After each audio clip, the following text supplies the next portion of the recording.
I'm going to turn this into this in 27 minutes or less. Will I finish in time? Or will I have to hit the turbo button? You can create along with me or just relax and watch. I'm Gina Murrow, the 27-minute artist.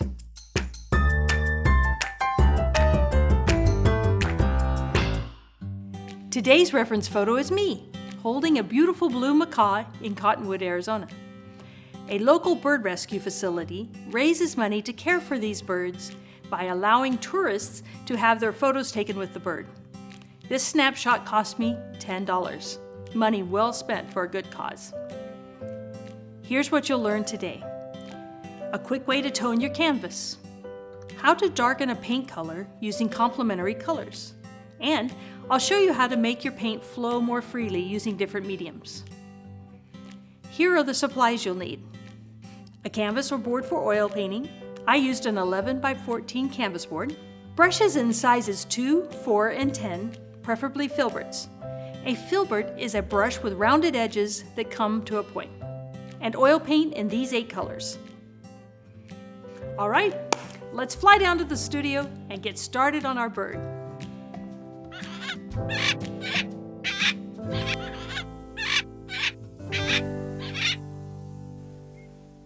First thing we're going to do today is tone the paper, and I've already started by putting a few dabs of yellow ochre on the canvas. And now I'm going to put in just a little bit of Ivory Black and take a very basic shop towel and we're going to rub it in. Now I'm doing today's thing on, well, it's not working. Let's put a little bit of Gamsol on it. There we go. I'm just using a piece of canvas paper today. It's great for when you just want to do a little practice thing. If it ends up turning out spectacular, which of course it will, I'm the 27-minute artist, then we can adhere it to a canvas board later. Okay. You can just use a little Gamsol or whatever turpentine, odorless turpentine you're using for washing your brushes. Okay, so now I don't have a plain white background. Let's rub those spots in a little bit more. Okay.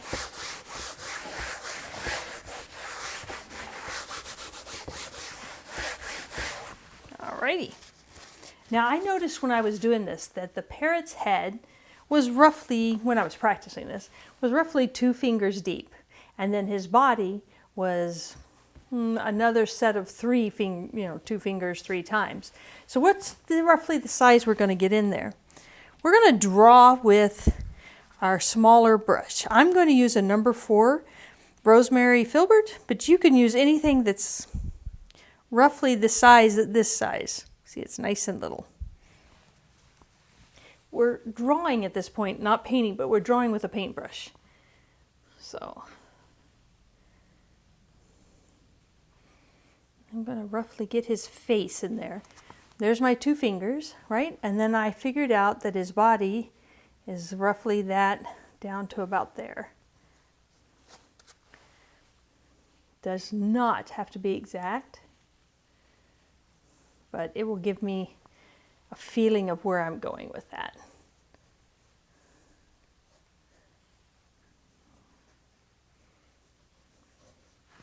Okay, yep, liking it.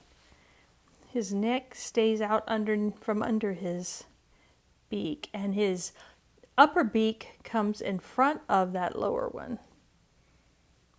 The better to eat sunflower seeds with. Okay. So you can get this in more detail later, but this gives you a rough idea of where you're headed. Let's move that more out here. Okay.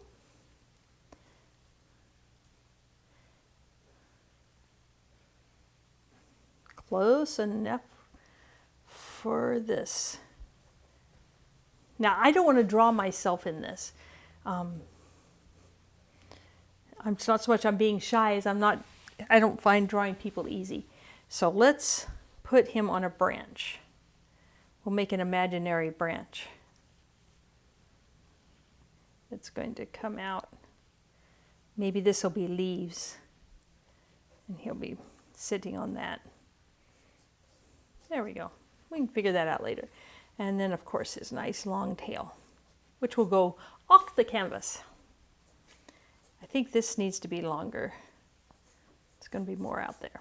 Great. So now I have a rough idea of where I want my bird to be coming together.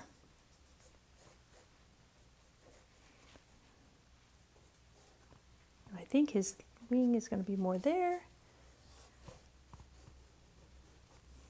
So this is where you can get this shape of the bird figured out. You can change it as you're adding the blue, so don't freak out if it's not exactly right. We're looking for bird shapes, okay? So let's switch to a larger brush. I'm going to use a number 6 Eggbird by Princeton. You could use any number of filberts, but one that's about 1/2 inch wide. And I'm going to start with a little bit of ultramarine blue mixed in with black. I want a nice dark, but I want it to subtly have a bit of color to it. Okay, and I added a little bit more solvent-free gel just to make it a little looser. And I'm going to do this, mark in these dark spots a little better. And see when my brush gets thinner and some of the paint gets thinner, you can see the ultramarine blue, which was my goal. And any place on his feathers that looks like there is shadow. Okay, so there was some shadows there and there. Scoop up some more. And there, coming around the bottom of his tail. And definitely some dark blue shadows going down. I'm leaving some white space between those so that I can put the yellow there and it won't mix so much with the blue. He had a very long tail, so we're gonna sketch that in. His feet were actually gray, but I'm gonna tuck in a little bit of this darker stuff to kind of help be shadows on his feet and his little claws. Oh, they weren't so little, they were fairly big claws. Okay, good. Now, keeping that same color, I'm going to take a little more ultramarine, move it off to the side, clean my brush off with just a towel. And when using a palette knife, I'm going to pull a little bit of white in there. See what color I get. Not bad. Let's try the cobalt.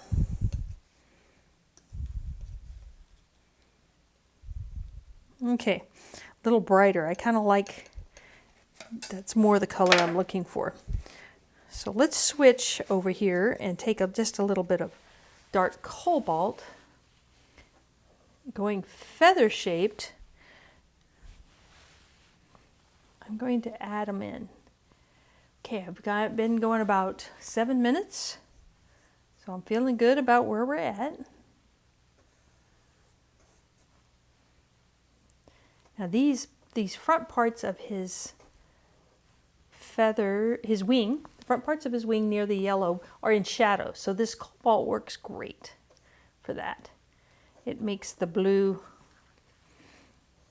read just right. You don't have to paint in every feather. And you also, when you're doing the long feathers, do nice long strokes. When you're doing the shorter feathers, make them that shape. And it will help you tremendously. Let's get a little more brush on there. When I go to scoop it up, I'm going to scoop the paint so it's on the end of my brush. And these feathers are shorter, so let's put a little bit of there. I feel like I'm getting too much ultramarine marked into that, so let's try it again. Scoop. Yeah, there we go. Nice. These filberts are kind of, if you look at them, they're sort of the shape of feathers in a way. So let's paint them in there. Okay. I'm getting a little too detailed too soon.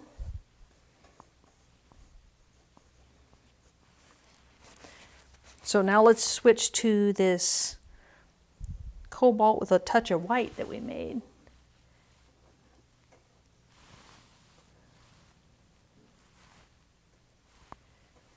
Now I am layering these colors a little bit, but mostly I'm laying them down, overlapping without actually mixing them on the paint. There we go. We'll come back and smooth that out. Let's get a little more of this color right here.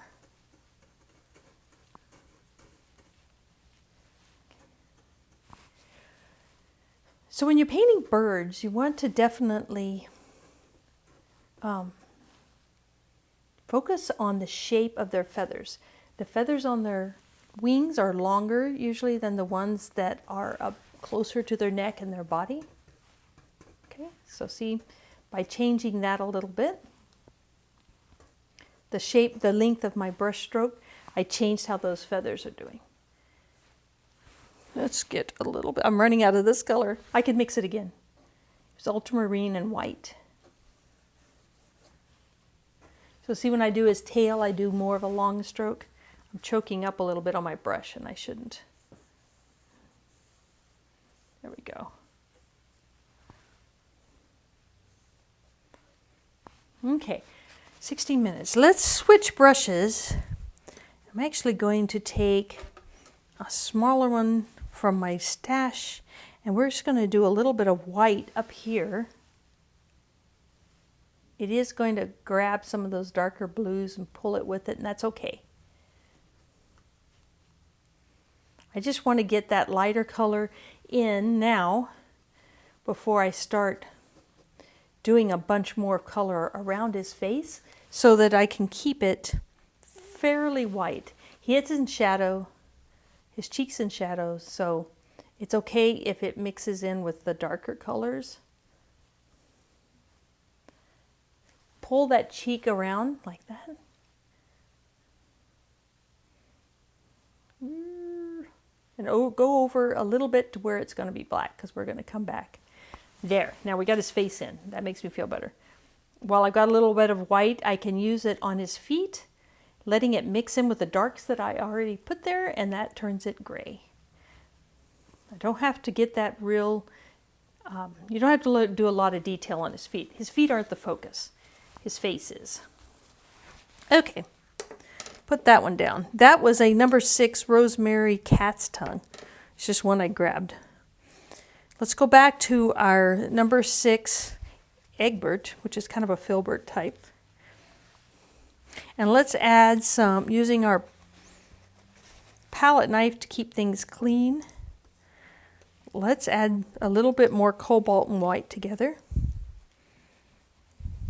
Yeah, let's go a little bit wider. You notice I wipe my palette knife between mixing it in. You don't have to, but it helps keep your colors cleaner. And so how often you do that will sort of depend on how you paint. I'm going to add just a tiny bit of yellow, not enough to turn it green, but enough to warm it up slightly. Press it down to get it off. Scrape it together, smash it around. It's great fun. It's really fun. Okay, so now we have his body. Now we're just going to highlight where some of his wings are hitting in the sunlight.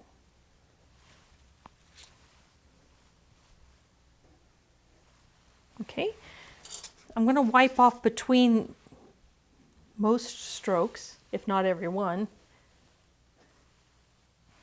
because I'm getting blue on it. So I either want to mix it back into the lighter paint or I want to wipe it clean. Keep in mind, I've got to make sure, I got to think, okay, where is the sun hitting his feathers?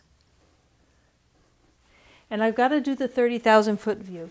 I'm looking here, but I'm also in my mind backing up and saying, okay, where on this parrot, let me get a little more of that gel, this is getting a little dry.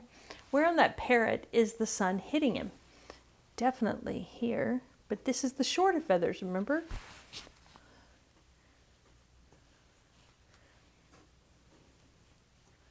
So if you're like me, you tend to choke up on the brush. Pull it back to this part of the handle so that you can get a little bit better brush work. Short feathers there. Now I'm getting into where the feathers are longer. Okay.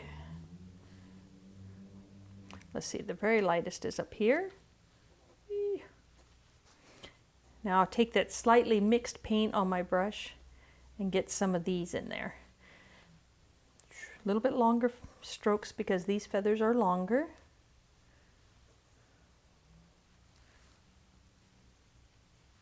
Yeah, I'm liking him. 12 minutes though, I need to speed up a bit. A lot. I need to speed up a lot.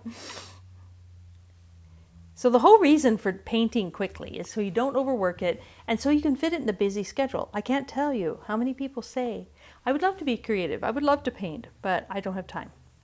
You do have time, but you have to steal the time. And if you choose to do lighter, easier projects, you'll have the time. You'll get the practice in. All right, a little bit down here. Okay. Let's switch brushes again, because that's got a lot of blue on it. I chose this one, but I think he's too big, so let's go a little bit smaller. We're going to use a number 6 Eclipse Long Filbert by Rosemary. Now we're going to mix in a little bit of that yellow ochre into the cadmium yellow that I have, because I want to deepen it just a little bit for where there's a shadow. Just a little bit more. Okay, so see how that looks just a little darker than just pure cadmium yellow. Make sure you wipe it if it gets blue on it. We don't want the green parrot in this one. There are green parrots, but we don't want one. After telling you to do that, I didn't do it. Ugh. Okay, good. Now this can have a little bit of the green because it's on its tail. Wipe, scoop, run it all the way down. Wipe it off, scoop some more, run it all the way down. Okay, a little bit more. I'm going to add a little bit more of this color. A touch of gel there, because his face is most definitely in shadow. This part. Shorter strokes, wipe off the black.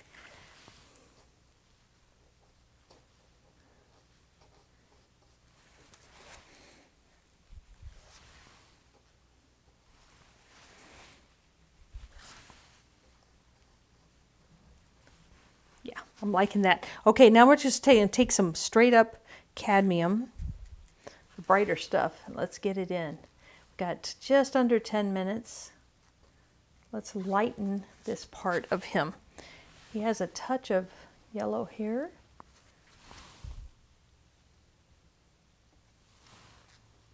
Now the temptation is to go back and fix that into a different shape that I want, but I would be smarter just to keep moving, because I'm going to start getting the colors all mushed together, and then it'll turn to mud. Don't mush. If yours looks a little different than the reference picture, you're the artist, you're interpreting. So go for it.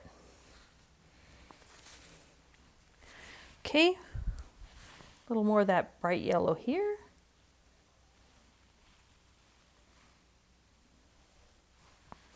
All right, set down the yellow brush. Let's go back to this little black one. Okay, I'm going to put in some of the black features that he had. We hinted at these at the beginning, but we needed to do some of the other stuff, and now we need to go back and put his beak in sharply. This is the focal point of our picture, is his mouth. his head, his face. So we got to be a little more careful here. 8.5 minutes. Now the danger is that this is where you'll get bogged down, because it's a little harder and you might not get it exactly like you want. You could repaint it, but not when you're filming. So you got to get it right. Or at least believable. There. Now we're going to do a little bit of just the tip of our brush, some of these lines. I really should get a little brush to do those eyes.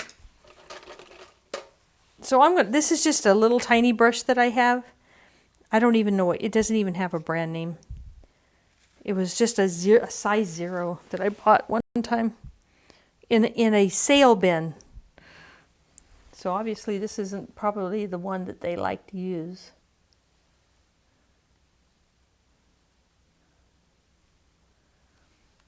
And he has a white eye with a black pupil. How interesting. So rather than draw that eye perfectly, I hinted at it and it looks pretty real. So we're just going to stick with that, even though I'm sure if you were looking at the parrot up close, he would look like with a lot more definition. There. Okay, lay that little one down. Pick up my black, which has gotten yellow on it again. This is the same brush that I drew with the number 4 at the beginning. And just very carefully gonna put in a few more tips. Okay.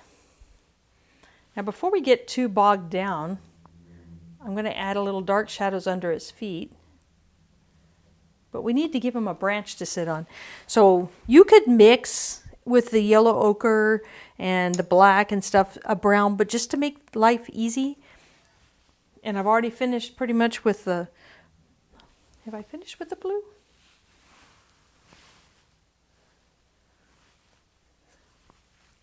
There, that does look a little better, but careful, you can start futzing at this point. I'm just going to use my blue brush, clean off my palette knife, and get some burnt sienna to use for the branch. And I'll add a little bit of yellow ochre just to kind of soften that color a little. Add a little more, and I won't over mix it. Let's leave some pieces of yellow and pieces of brown in there. Again, this branch is not the focal point, so we can be a little more sketchy by how we do this. I started to say breathy, but that didn't make sense. Okay.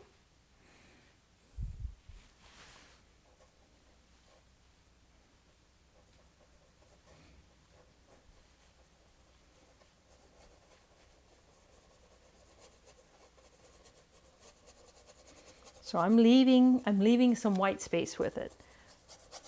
I'm just kind of fading it off in the background. Okay, there we go. Take a little more yellow ochre, and we'll touch up, we'll lighten it a little bit where it's hitting the sun, just to make it a little more believable. Okay, and now we're going to quickly, going back to some of our yellow, add a touch of cobalt, just a little, and get kind of a, maybe a little more, because I want a green, but I don't want it too green, nor do I want it neon. Get a little more earthy yellow in there. There. That's kind of a bright green, but desert greens often are. Still using the brush that I put on with the brown, I'm just going to make a hint at green leaves. This is kind of Bob Ross Happy Trees. Got 3 minutes and 55 seconds. Okay. Again, the leaves are not the focus, so don't worry that your leaves are looking a little bit wild. They're just kind of saying, oh yeah, you know, this is one of those like Palo Verde trees in the desert.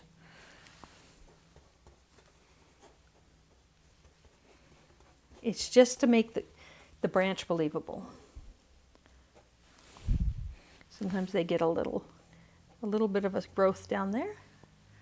Okay.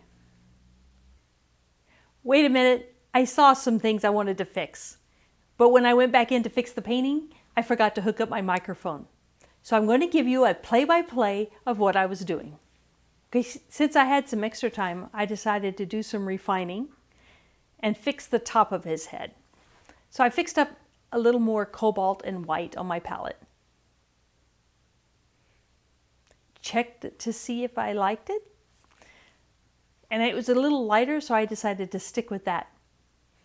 It would give me another value for turning the shape of the bird.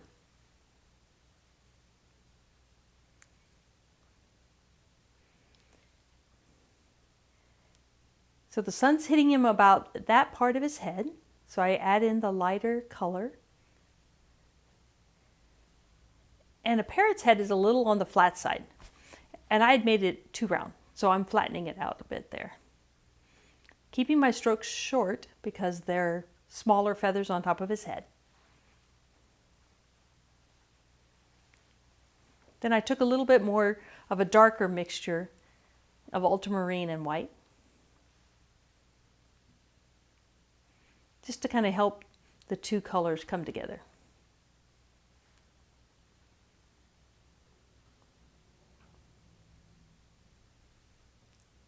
I'm adding a little more of the light blue.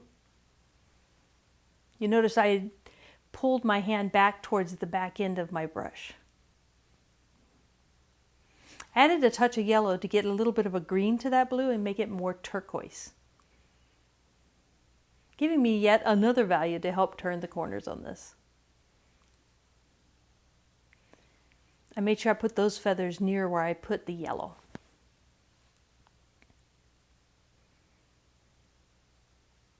Except for that piece.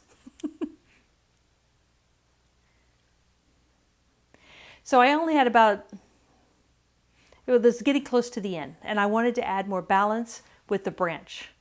The whole painting felt like it was right side heavy. So I just used the same brush that I had used with the yellow and put in a touch of burnt sienna. And then I quickly mixed in some blue and the yellows together to get the green, keeping it sketchy. It helped balance the picture better. And it didn't matter that I was using the same brushes that I had used my yellow with.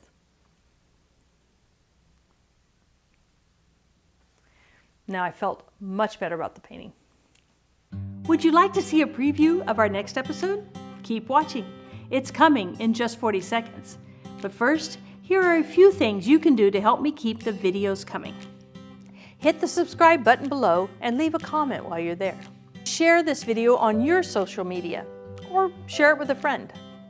You can go to my website where you'll find more painting tips, and you can buy the paintings I've created in these episodes. You can also see my fine art originals that took me way more than 27 minutes to create. Book me as a guest artist for your next gathering or convention. I do live painting demos and paint-alongs for groups of every size, either in person or via Zoom.